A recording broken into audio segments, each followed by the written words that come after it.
Is it really possible for a tiny tweak to your morning coffee routine to ignite your metabolism and put your body into full fat-burning mode for the rest of the day?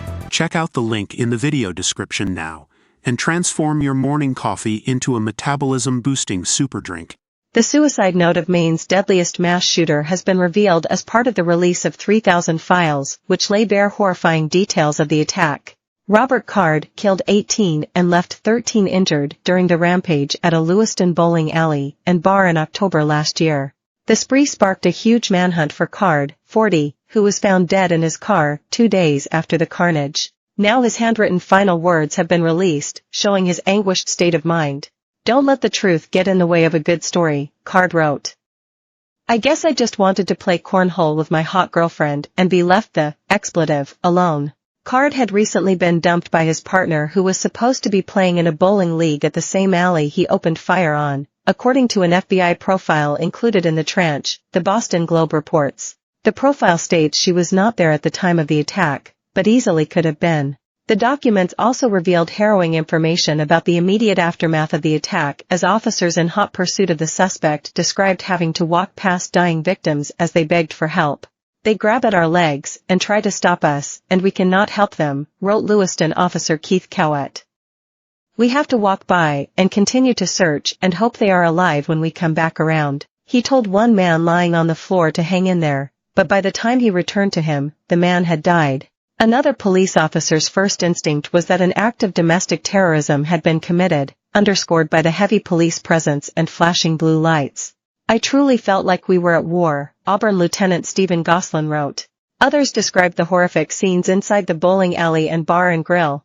Cell phones rang on bloodied tabletops as tablecloths and a pool table cover turned into makeshift stretchers. A quick scan of the building revealed blood and flesh scattered throughout the business, Lewiston Detective Zachary Provost wrote of the bowling alley. "I also could smell the heavy odor of gunpowder mixed with burning flesh."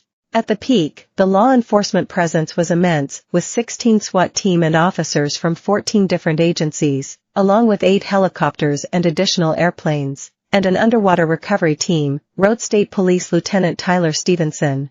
"I have experienced several large-scale manhunts in my career, but this was, by far, the largest manhunt I have been a part of," he wrote. Officers used lasers to map the shooting scenes, searched track phone purchases at a Walmart in the event Card had a burner phone, and even retrieved data from the infotainment system of Card's Subaru. Someone who played cornhole with the shooter spoke with police about Card, describing him as in his own little world, but not in a bad or awkward way. Card was an Army reservist who had been acting increasingly erratically in the months leading up to the shooting. On September 16, police tried to speak to Card at home but got no answer. They failed to enact the state's yellow flag laws, which enable officers to remove guns from vulnerable individuals.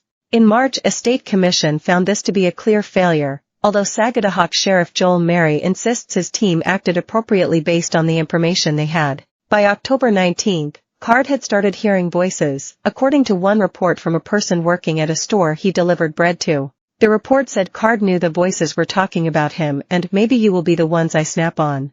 In addition to the chaotic scene in the immediate aftermath of the shooting, police also had to contend with pranksters hindering their investigation.